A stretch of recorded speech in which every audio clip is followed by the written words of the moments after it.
Salut les gars, salut les amis. J'espère que vous allez bien. Première défaite pour Pape Thiaw sur le banc de cette équipe sénégalaise. Et une défaite pour le Sénégal après une grosse série d'invincibilité. Je pense que ça tourne autour de 24 matchs sans défaite. Et ça s'arrête là. Je pense que Pape Thiaw va apprendre des leçons. Il va revenir plus fort. En tout cas, je l'espère pour lui et pour cette équipe sénégalaise. Défaite aujourd'hui vraiment difficile, 2 buts à 0 face à cette équipe du Brésil. Le Brésil se venge, parce qu'il faut le dire, il y a de cela 2 à 4 ans par là. Le Sénégal avait battu cette équipe du Brésil, je pense que c'était 4 buts à 2, avec un Sadio Mané qui était flamboyant, qui avait inscrit un doublé. Et là, le Brésil se venge en inscrivant 2 buts à 0. Ils ont joué ce match comme si ce n'était pas un match amical. Ils ont joué ce match comme si c'était un match Coupe du Monde. C'était incroyable l'intensité qu'ils ont mis en première mi-temps. C'était incroyable. Ils ont vu le match du Sénégal face à l'Angleterre pendant la trêve internationale du mois de juin. Ils ont vu que le Sénégal, bien sûr, avait vraiment fait mal à cette équipe anglaise. Ils ont vu comment le Sénégal a battu copieusement cette équipe anglaise 3 buts à 1. Ils ont dit qu'ils ne veulent pas rééditer la même chose. Ils ne veulent plus. Parce qu'ils savent que le Sénégal est capable de battre cette équipe du Brésil. Du coup, ils sont venus et ils ont mis les ingrédients qu'il faut. La première mi-temps était à sens unique. La première mi-temps de cette équipe brésilienne a été incroyable. Estevao, il a été exceptionnel. Vinicius, sur son côté, la plupart des ballons arrivaient sur lui. Le Matheus Cunha également a été très bon. C'était incroyable la première mi-temps de cette équipe brésilienne. Casemiro dans le milieu de terrain, oh là là, il a récupéré tous les ballons. Il a mis le deuxième but. On va revenir par rapport à cela.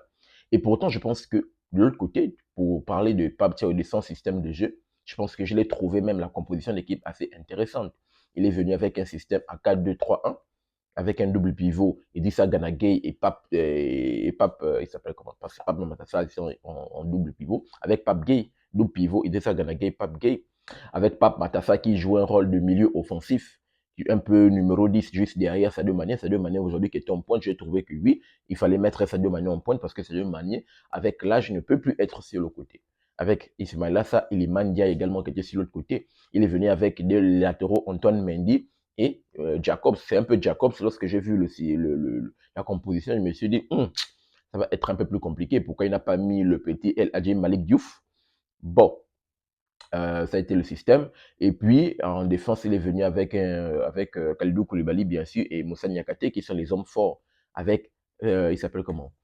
Edouard Mendy, qui a été impeccable dans ses cages. Si la première mi-temps du Brésil finit juste avec 2 buts à 0, top performance de la part d'Edouard Mendy. Il a sauvé la baraque à plusieurs reprises. Le nombre d'arrêts d'Edouard Mendy dans la première mi-temps a été incroyable. Parce que au bout de 2 minutes de jeu, le Brésil se crée déjà les deux occasions les plus franches. Il va falloir que Edouard Mendy soit impeccable sur ses cases. Comme je l'ai dit, Vinicius a été l'homme entreprenant sur son côté gauche. Il va prendre les ballons, il va tenter de percer à plusieurs reprises. Il faut le dire, Antoine Mendy, le petit joueur de Nice, il a eu des sueurs froides aujourd'hui. Vinicius a été très en jambes. Il prend le ballon, il s'emmène le ballon sur le côté. Il fallait voir le nombre de combinaisons. 1, 2, 3. Vinicius est parti dans la profondeur. Il fait un centre, ou bien il prend un petit dribble. Il fait le centre, petit dribble, frappe enroulé, frappe au premier poteau. Vinicius a été en feu aujourd'hui sur son côté. Et Estevao également a été exceptionnel. Et l'une des lacunes que j'ai pu observer de cette équipe du Sénégal, défensivement, parce qu'il faut le dire, les 2 buts qu'ils encaissent, c'est la même chose. Ils ont du mal à couvrir les ballons qui arrivent sur le deuxième poteau. Ils ont du mal. Parce que le premier but arrive à quel moment? Le premier but arrive sur un ballon, je pense que c'est Vinicius, après qu'il remet le ballon en plein centre, au milieu du terrain. Donc, du coup, ils sont tous attirés par le ballon qui arrive, par le porteur de ballon, par le porteur de balle plutôt. Donc, ils prennent, comment dire, je pense que c'était Vinicius, après qui a remis peut-être Rodrigo. Ils sont attirés par le porteur de balle, tous dans l'axe. Ils oublient le second poteau. Et qui est le second poteau là-bas, c'est Estevao. Donc, Jacobs, vu que c'est lui le latéral, l'arrière gauche, il a complètement oublié que dans son dos, il y avait un Estevao. Ils ont été omnubilés par le porteur de balle aujourd'hui. Du coup, ils ont oublié tout ce qui s'est passé dans leur dos. Et voilà pourquoi ils ont caissé les 2 premiers buts. C'est la lacune que j'ai observée avec la défense de cette équipe sénégalaise. Donc, c'est de là que va arriver le premier but.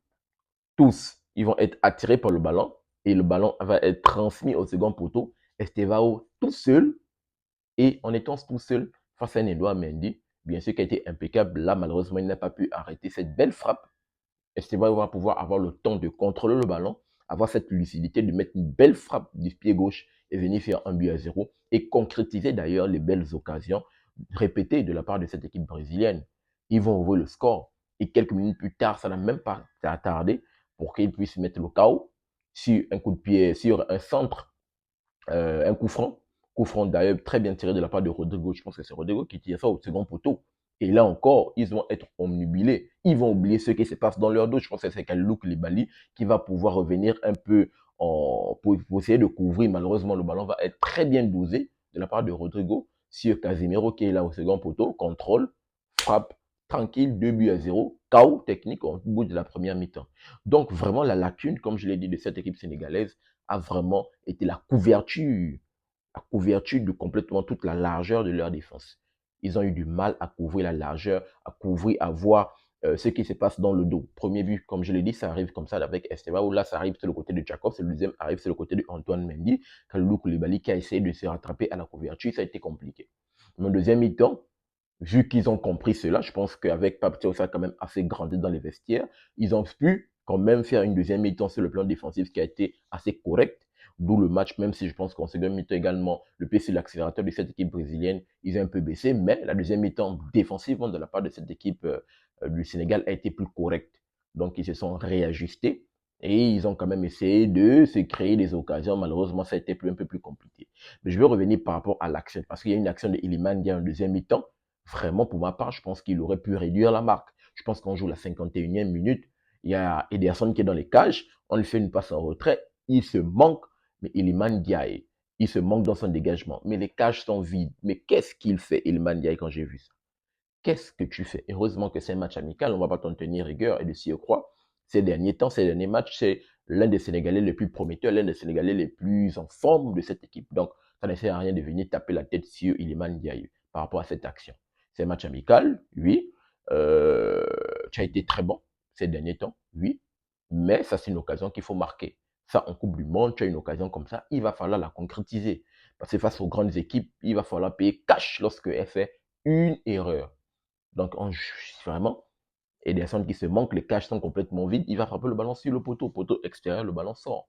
Vraiment, ça a été une action de Iliman Ndiaye vraiment qui était compliquée parce que 2 minutes à 3 minutes plus tard, parce que 51e minute, il se manque, 54e minute de l'autre côté, il va falloir avoir un troisième but de la part de cette équipe brésilienne. Heureusement que, également là-bas, Edouard Mendy, je pense qu'il va également faire une petite boulette là-bas. Heureusement qu'il va pouvoir, le Brésil va pouvoir se manquer.